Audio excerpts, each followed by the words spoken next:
Гледате така го правят жените на 6 януари, Йорданов ден. Ники има рожден ден, много изненади, много емоции. Честит рожден ден още веднъж. Благодаря, това го чувам днеска, не знам за кой път, вече започна малко да ми омръзва. Шегувам се, разбира се, това не може да ми омръзне никога. Ти знаеш ли обаче, че в Русия днес празнуват Бъдни вечер?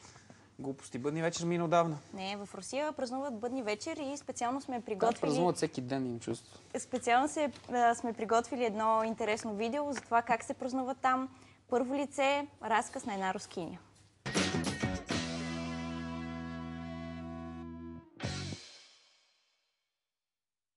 Здравей, ще ни разкажеш ли нещо повече за тези прекрасни кулинарни изкушения? Това е моето хобби. Обикновено преди Коледа аз започна да правя подаръци за моите приятели, за моите роднини и обикновено собствени ръце.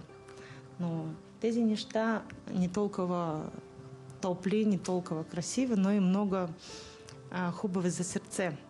И обикновено аз правя 25 и повече къщички за моите приятели и някакви другите прекрасни неща и много вкусни. И слагам в някакви празнични кутии и ще подари на моите приятели. Чудесен подарък. Да. А как точно се изработват?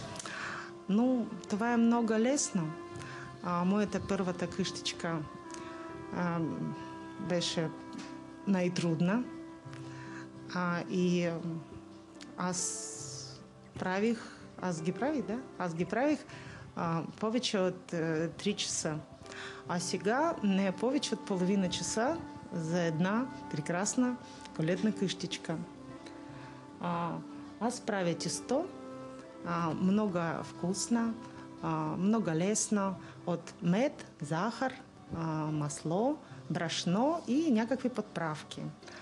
Но този рецепт много лесен, не може да намери в интернет.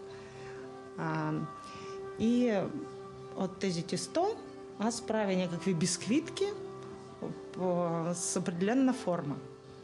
Моята мъж е архитектор от тази къщичка и преди печене той прави план на обикновена хартия. И след това изрежа от тесто, разточи тесто, изрежа от него по някакъв план части на къщички и след това сглобявам с някакъв сладко лепило. Глазура от стандартна бяла глазура аз ги правим от захарна пудра финна, една чаша билтик, едно яйце и няколко капки на лимонов сок. И трябва да разбърка не с миксер, а с ложичка в чаша. И след това трябва да правя строителен процес. Да. Слагам обикновена къщичка на една голяма бисквитка от тесто, от медено тесто и започна строеж поетапно стените и всичко друго. Необходими продукти за меденото тесто: 800 грама брашно, 280 грама пудра захар, 120 грама твърд маргарин или масло, 5 супени лъжици разтопен мед, 2 яйца, 2 жълтъка, като белтъците може да използвате, за да направите глазурата за меденките, 2 чайни лъжички сода за хляб, 2 чайни лъжички микс от подправки: индийско орехче, джинджифил, канела, кардамон, звездовиден анасон. В подходящ съд смесете сухите продукти. Направете кладенче и счупете яйцата. Добавете леко затопления мед. Внимавайте да не е горещ. Накрая добавете нарязаното на малки парчета меко масло или маргарин. Умесете гладко тесто. Ще ви отнема малко време. Първоначално тестото е ронливо, но такова трябва и да бъде. След като го умесите с маслото, ще се получи гладко и фино тесто. Разточете го на тънка кора и изрежете различни фигурки. За белтъчната глазура ще са ви необходими 2 белтъка, 330 грама пудра захар. Необходимо е да бъде пресята 2 пъти. 2 чайни лъжички лимонов сок. Прецедете белтъка през цедка. Разбийте го с лимоновия сок на ниска степен до образуване на пяна. Може и на ръка. На части с лъжица добавяйте пудрата захар. Ако ви се стори рядка, прибавете захар и обратното. Ако е гъста, още лимонов сок.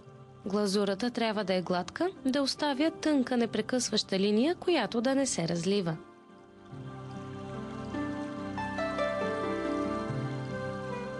Как точно празнувате руската бъдни вечер? Нещо повече за вашите традиции? Съжалявам, но бъден вечер за руснаци многи години тази традиция, за многи години тази традиция изчезнала. Сега започна да се връщам.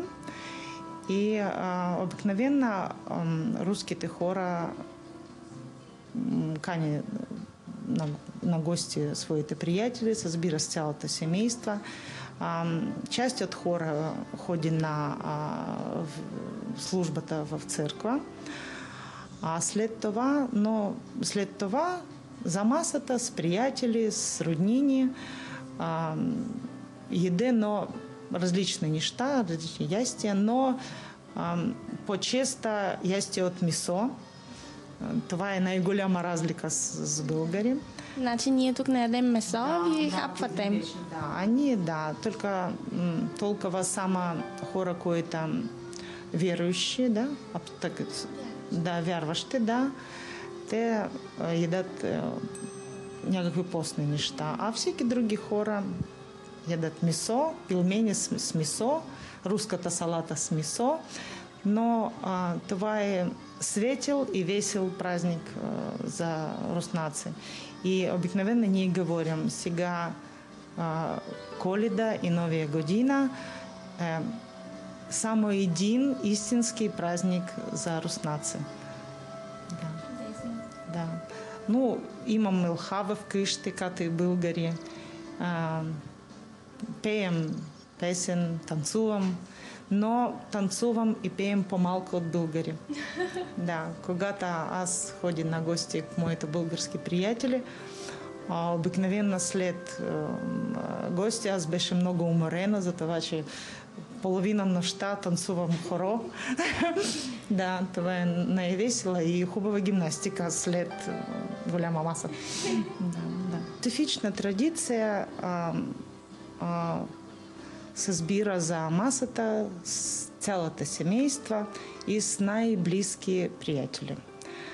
И обикновено говорим за нашата живот, отварям подарки, танцувам около елха, пеем някакви стари песни, но само стари песни. И още едно, имам един филм, който всяка година гледам в Коледа и в Новия година. Това е традиция. Преди Новия година гледам един стар филм, по всички телевизии го показват и това е най-традиционно прекарване преди Коледа и Новия година. Ти си написала детска книжка. Можеш ли да ни разкажеш нещо повече и за нея? Аз пиша само весели стихове за деца и само за малки деца, не повече от 8 годишни. Аз пиша много години, но сега аз имам повече време. Моята първата книга за един малък зелен гущер, който сутрин не обича да къпа. А тя как се казва? Гущер. Той се нарича дракоша. А самата книга как се казва? Самата книга по-български сега ще превеждам. Може и на руски. Тя се нарича Веселые правила чистоты. Весело правило на чистота. Весело правило на чистота. Та само с стихове. А моята втора книга сега във издателство, тя е за помагване на деца, които се събират в училище. но най-важно в моята книгата сега деца намаляват количество на деца, които обичат да чета. И най-голямата част на моята книга за майките и за баща, които искат да науча да чете деца. Най-важно в моята книга, най-важен акцент, най-голям акцент за децата да обичали да чете книгите. Ще ни рецитираш ли едно от твоите стихотворения? Добре. На русский язык. Добре. Да. Сегодня в детском садике встречают Новый год. Наш Вовка там на празднике и пляшет, и поет. Играют мальчики, зайчат, все девочки хлопушки. Ботинки Вовкины блестят, готовы хвост и ушки. Аз предполагам, че нашите зрители разбират руски език. Как съчетаваш тези две прекрасни неща? Писането на книги, изработването на тези сладки изкушения, изобщо кулинарното изкуство с творческия процес на писането на книга? Аз мисля, че това е само едно. Това е творчество. И писание на книгите творчество, и когато рисуваш творчество, и когато обичаш приятеля, само творчество. Ти си завършила медицина и психология, аз така прочетох. И как така се насочи към кулинарното изкуство? Но това е... Като хоби ли ти е и хобито се превърна в професия? Това е и хоби, и част от моята професия. И аз мисля, че това е абсолютно естествено за обикновена жена в къщи, когато хубав климат, да, климат за семейство. Трябва да готви нещо вкусно, приятно, леко и задължително красиво. Да. Ти всъщност имаш кулинарно предаване. Ще ни разкажеш ли нещо повече и за руската кухня, и за българската? Да, аз работих повече от 12 години в руководител и автор от едно кулинарно предаване в Русия. Кухня? Да, тя се нарича Кухня. И сега моето предаване работи в кухня и много често аз ходих на предавания като водеща. Сега аз събирам български рецепти. Много ми помагат моите приятелки, нови български приятелки. И сега ние правихме по-често нещо от българска кухня в моето руското предаване. Да. И има ли интерес в Русия към българската кухня? Голям интерес, особено к различни неща от зеленчуци. Например, от тиква. Да. Имам и някакви специални традиции за Коледа в Русия. И обикновено правим преди Коледа някакви пирожки с картофи, с месо, с риба. И правим още руска салата, но тази салата няма нищо общо с руска салата, която аз опитвала няколко пъти в България. Всяко семейство в Русия прави руска салата с някакви особености. И това е Всяко семейство си има рецепта. Да, своята рецепта. Някакви хора правят руска салата с прясни краставици, някакви с леко мариновани, леко кисели, някакви с солени, някакви с нов лук, някакви с печена пиле. Всяко семейство прави по-различно и с различни соуси, с майонез, с заквасена сметана. И това е най-традиционен рецепт за Коледа и за Новия година на руската маса. Още правим пилмени. Какво представлява това? Пилмени, аз мисля, че българи знаят какво е това, но пилмени, които правим вкъщи, това е самобитен процес. Събирам се с приятели, с цялото семейство. Правим кайма за пилмени, но нашите пилмени не толкова с месо. Понякога аз имам вкъщи моите приятели българи и за тях правим пилмени с черна ряпа, мелко натрошена черна ряпа, пържен лук, с яйце и с сметана. Такава кайма, с сол, с черен пипер, такава специална кайма и след това правим от нея малки пирожки от тесто, което обикновено използват за паста. То есть обикновено прясно тесто. И след това слагам в гореща вода с малка сол, с дофинов лист и 2-3 минути и изтеглим и подавам на маса с масло, с краве масло и с заквасена сметана. Да, това е най-интересен рецепт на пельмени. Моето предаване преди Коледа прави специални празнични неща, покани на гости известни хора и обикновено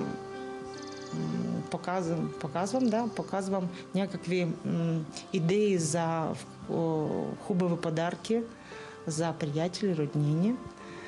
И вот миналата година аз бях в Русия преди Нова година и правих в моето предаване с още един водещ, правих елхи и правих новогодишни камбани от бисквитки и нов вид на къщички с комин, да. Ти каза, че представяш и българската кухня. Ще представиш ли нещо конкретно скоро? Да, сега аз събирам български рецепти и изпращам в Русия за моите предавания. И сега най-голям хит в моите предавания различни български неща от тиква. Когато аз миналият път аз заминавам в Русия, аз взех при себе си в куфар една хубава цигулка и с моите приятели заедно направих моите предавания печена тиква с различни зеленчуци, суп от тиква и аз направих някакъв нов рецепт, който не опитвала в България, а направих сама. Това е моята ноу-хау. Вафлички, бисквитени вафли с печена тиква. Това е много хубава и много интересна, много вкусна и полека от обикновени вафлички.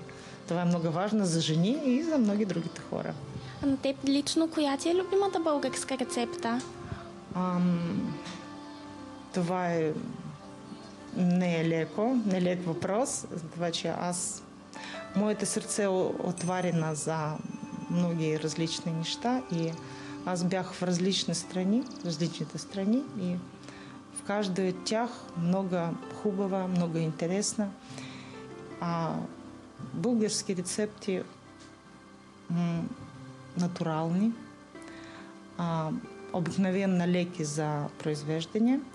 Аз много обичам, една моята приятелка от България ми научи прави пиле с грах, много вкусен рецепт. Аз много обичам различни видове на баница. В моите различните приятели, всеки от тях прави баница по собствен рецепт. Аз много обичам различни питки, които правят баби на моите приятелки. Да. И аз много обичам различни неща от зеленчуци. Но шопска салата, не обичам салат от някакви другите. И в България много добри хора и много вкусни зеленчуци, много чист въздух, много хубава природа. Тази страна много добра за човека. Не без проблем сега в цяла света хора имаш различните проблеми. И аз мисля, че това е нормално. Но истинска същност на България е някаква дълбоко добро. Това е много хубаво.